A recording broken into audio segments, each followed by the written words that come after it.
Ora, emissão de segunda-feira, cá estamos mais uma vez com notas de saúde, com a Podilab, direcionada à saúde, bem-estar e viver em equilíbrio. Hoje vamos ter um tema que se chama a saúde na coluna vertebral. Temos o fisioterapeuta Igor Barros, fisioterapeuta formado desde 2003, com experiência em clínica, hospital e ginásio de referência no Rio de Janeiro, Brasil. Especializado na área de reabilitação motora, exercício clínico e terapia manual. Tem-se dedicado ao desenvolvimento da instrução do método Pilates na aplicação clínica. Também desenvolve trabalho na terapia da dor, utilizando-se das técnicas estabelecidas na Guidelines das mais importantes revistas científicas da área. Reside em Portugal há 2 anos e é o diretor clínico da Academia Bodilab. Ora, temos então o fisioterapeuta Igor em estúdio. Obrigado, Rui, pela presença. Muito obrigado pela presença. Obrigado também pela oportunidade. Queria agradecer a Academia Bodilab e cumprimentar todos os nossos ouvintes. E hoje eu queria trazer aqui para vocês um pouco do que há de mais atual na temática da coluna. Queria falar um pouquinho sobre o que os estudos estão a apontar e como a gente pode melhorar a saúde da nossa coluna. Muito bem. Ok? Então, eu tinha a seguinte questão, que era se é verdade que todas as pessoas, em algum momento das suas vidas, irão sofrer devido a uma crise de coluna ou não? Sim, isso é quase uma verdade. Realmente, os estudos indicam que entre 70% a 80% da população já teve, ou tem, ou vai ter uma dor de coluna, uma crise de coluna, uma crise de dor nas costas. Cerca de 1/3 dessas 80% das pessoas acabam por desenvolver dor crônica e com algum impacto na sua vida do dia a dia.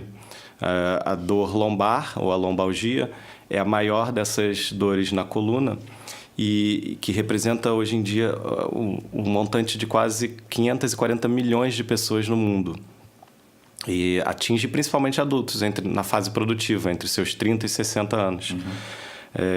Portanto, se a gente ainda juntar com as lombalgias, as cervicalgias e as dorsalgias, esse número realmente é muito elevado. Hoje em dia é quase que certo que a pessoa vai ter alguma crise de coluna ao longo da sua vida. Muito bem. Pode explicar quais são os temas? Esses termos a cervicalgia é dor na cervical. A coluna é composta de 3 grandes regiões. A cervical, que é o pescoço, a dorsal ou torácica, que é o meio das costas, e ao fundo das costas é a lombar.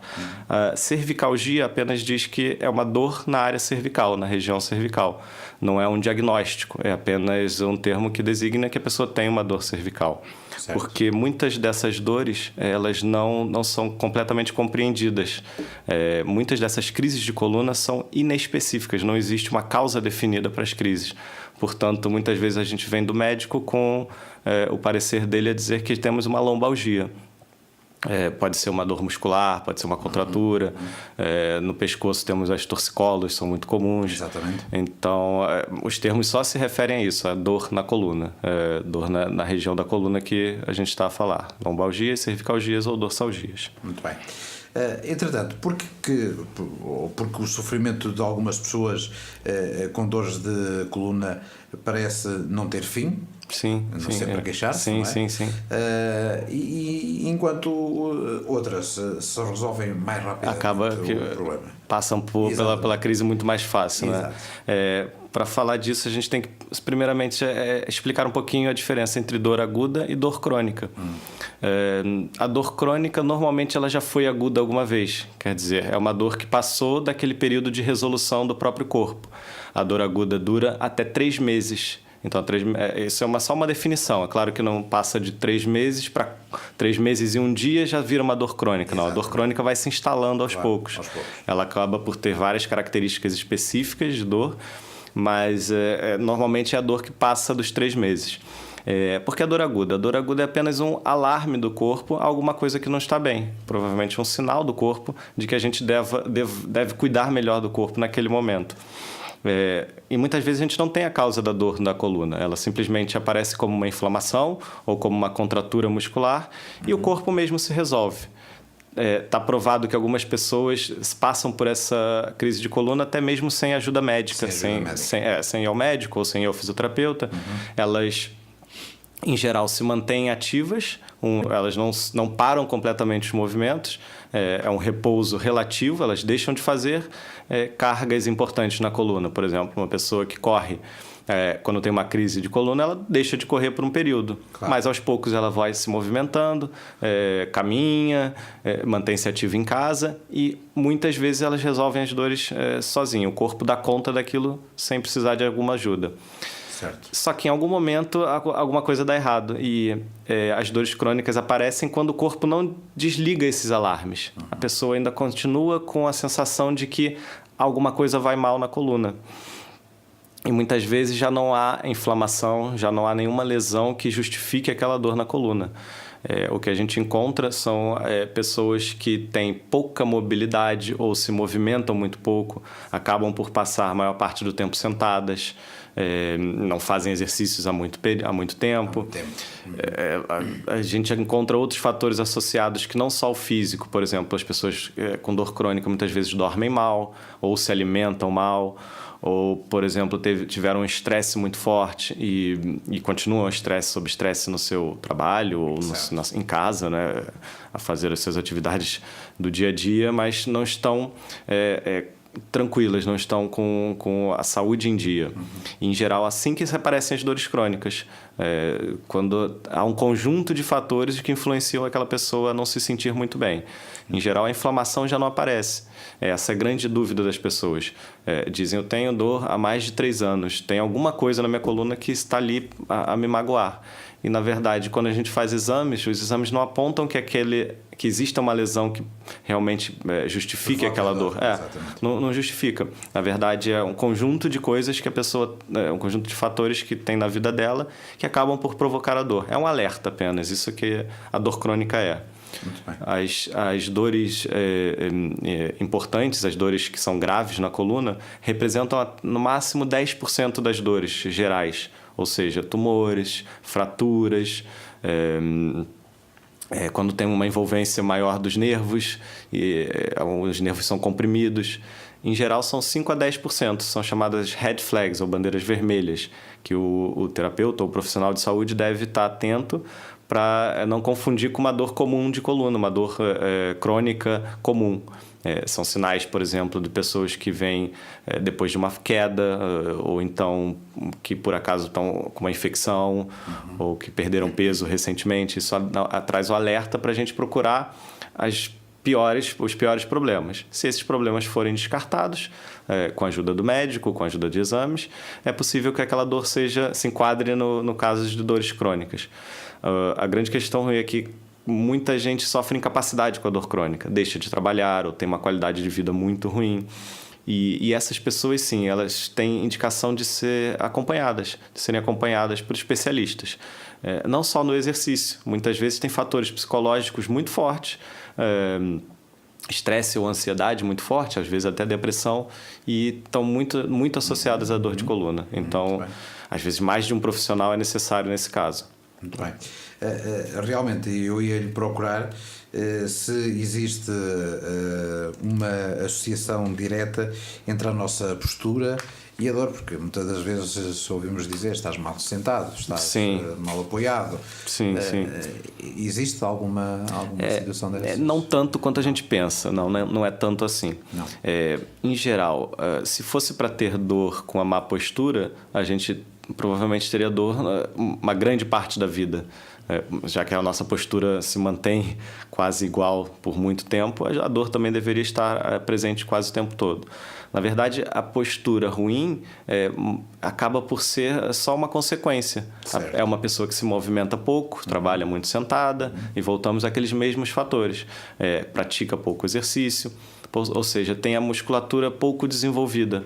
e a musculatura bem desenvolvida, uns movimentos bem feitos e de qualidade, é que protegem a coluna. Assim como nas outras articulações. A gente está falando de coluna, mas isso serve para todas as articulações. Só que a coluna ela causa mais incapacidades, porque está atingindo um número muito grande de pessoas. Os gastos em saúde com a coluna estão a aumentar muito nas últimas décadas. Então, é um problema mundial de saúde. Em Portugal, a maior causa de dores é a lombalgia, dor na lombar. E a maior causa de afastamento de trabalho no mundo, a dor lombar também. Portanto, é uma população muito grande que a gente está a falar aqui. E nem sempre a postura tem a ver com isso. Na verdade, o fato da pessoa se mexer já inibe ou diminui a chance dela ter crises de dor e diminui a chance dela desenvolver dor crônica, assim como ajuda a controlar também a dor crônica. Portanto, o nível de atividade física diz mais sobre a dor, tem mais relação com a dor do que a própria postura. Vou dar 2 exemplos claros. A crise aguda de dor lombar muitas vezes faz a pessoa ter um desvio no quadril. Ela chega no consultório ou chega no gabinete e parece que está a andar torta. É uma alteração postural que visa proteger aquela pessoa da dor, ao invés de ser... Acontece muito, vemos muita gente a pessoa na rua andar meio de lado, porque se ela tentar ficar reta, ela vai sentir mais dor. Portanto, o corpo se adapta. A postura é adaptação. A gente muda pouco a postura durante a vida, mas são adaptações que a gente faz ao nosso dia a dia, ao desenvolvimento que a gente teve quando criança, ao nosso trabalho, ao nível de atividade que a gente faz, ao peso corporal. Então, são adaptações. E as adaptações servem para facilitar o dia a dia. A grande questão é se a pessoa se mexe muito ou pouco. Isso diz mais sobre a dor do que a postura. Outro caso interessante são as escolioses, as pessoas que têm desvios laterais na coluna, escolioses em S. Certo. Essas pessoas também nem sempre têm dor. Muitas delas convivem com a escoliose por muito tempo. A gente vê casos até mais graves de deformações articulares em que a pessoa convive com aquilo e tem o dia a dia quase natural. Quer dizer, a dor não é diretamente proporcional à postura ruim. Okay? É isso que eu quero deixar claro. Pode ser um componente da dor, mas não tem uma relação tão estreita. Na escoliose a gente vê dificuldades de movimento, a gente vê musculaturas encurtadas, mas se a pessoa pratica exercício regularmente, a chance dela ter dor é muito pequena, como isso serve para todos nós. Muito bem. Há pouco falávamos do stress, falávamos também da depressão. Acha que o número crescente de casos de crises de coluna deve-se realmente ao modo de vida da sociedade atual? Atual, né? Moderna. Eu acho que sim, eu acho que tem uma relação importante, porque antigamente as sociedades mais antigas viviam muito mais em movimento do que nós hoje em dia. Para se alimentar, para buscar abrigo e para sobrevivência tinha-se muito mais movimento. A modernidade trouxe o sedentarismo junto. E, claro, como o Rui disse bem agora, a depressão, a ansiedade. Hoje em dia, qual pessoa que a gente pergunta que não está ansiosa por alguma coisa, né? A gente tem sempre esses componentes que fazem com que a dor se instale e não vá embora.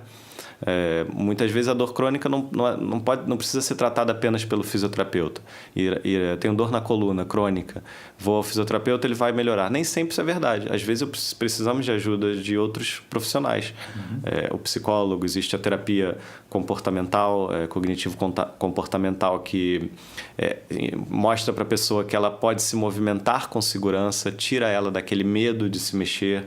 Muita gente que tem dor na coluna e crises evita certos movimentos com medo de piorar a dor, e nem sempre isso é verdade. Ela deve se mexer com segurança, mas deve se mexer. Ainda assim, ela deve tentar os movimentos.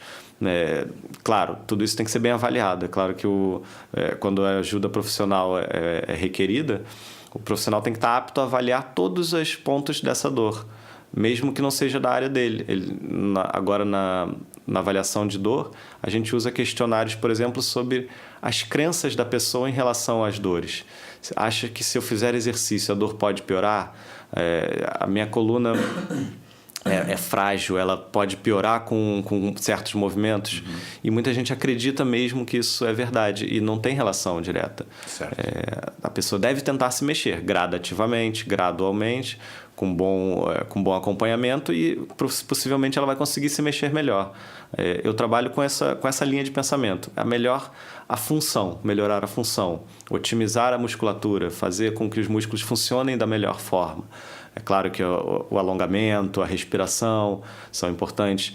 E, como consequência, a gente tem uma melhora da postura, mas não é o objetivo principal. E sim que a pessoa se mexa como um todo, se mexa melhor. Alcançando esse movimento com mais qualidade, a chance dela ter menos crise de coluna.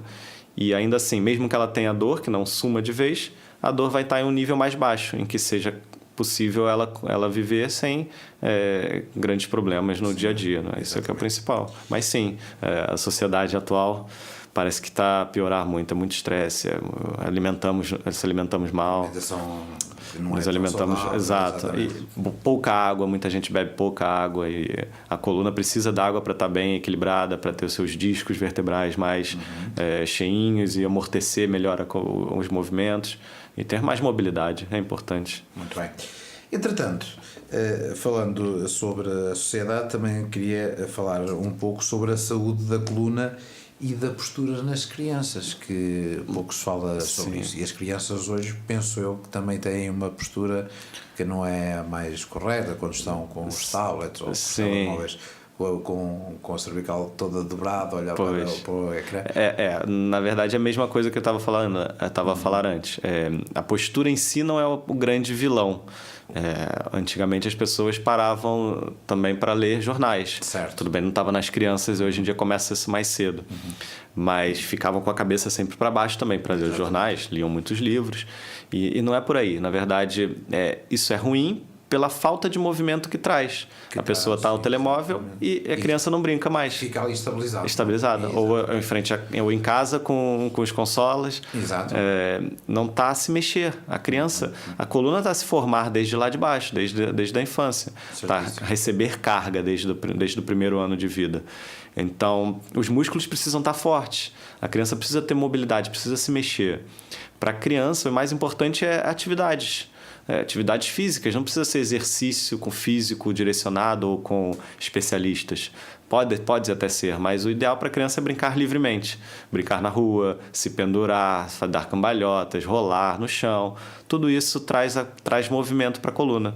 Quanto mais ela se mexe, menos a chance dela ter dor no futuro. Agora, tem que continuar o exercício, não adianta parar lá na infância e dizer, eu fazia exercício muito na infância, não sei por que isso me aconteceu. Não, a continuidade é importante. Exatamente. A gente tem 7 dias na semana, se a gente se mexer bem, pelo menos 2 a 3 dias, fizer um exercício bem feito, já diminui-se a chance das crises na coluna imensamente mesmo. Então, lá para os pais entenderem em casa, não é, digamos, aquela postura de estar para baixo do pescoço a mexer no telemóvel, mas sim a falta do movimento. Exatamente. Que a criança está ali 1 hora, se for preciso, ou mais, sempre na mesma posição, até mais de 1 hora e os braços sempre na mesma postura, só movimentam os dedões, os dedos grandes.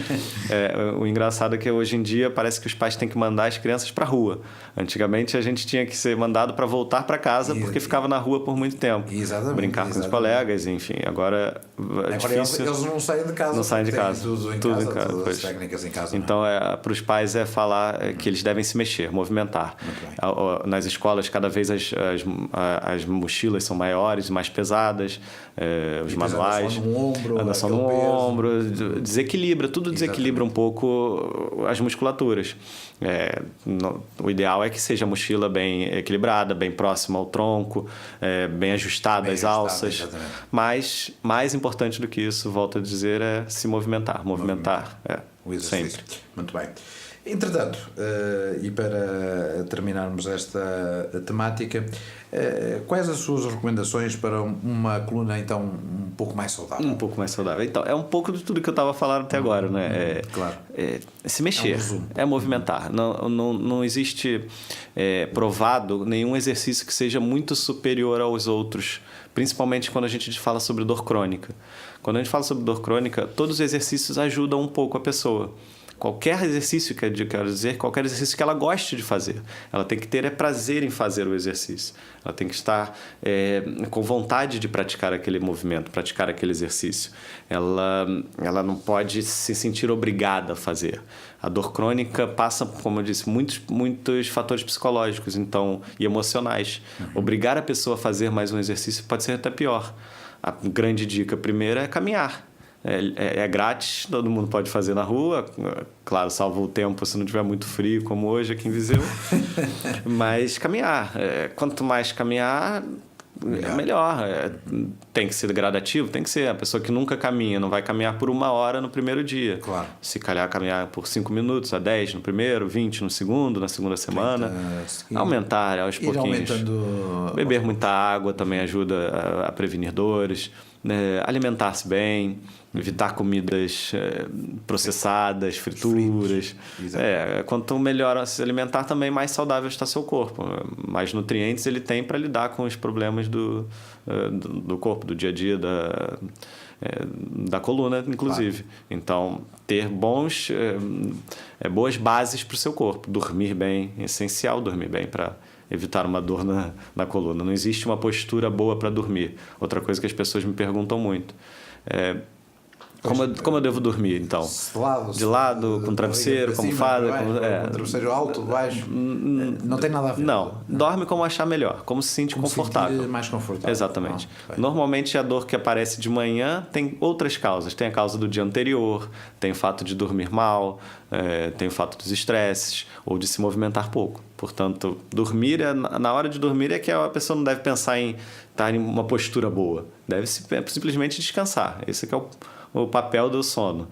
E fora isso, ter paciência, ter persistência, fazer exercícios com moderação no início. Se a pessoa já possui a dor na coluna, ser avaliada bem para poder ser acompanhada, ser orientada qual o exercício que ela deve escolher. Mas volto a frisar, provavelmente vai ser o exercício em que ela se sinta bem de fazer.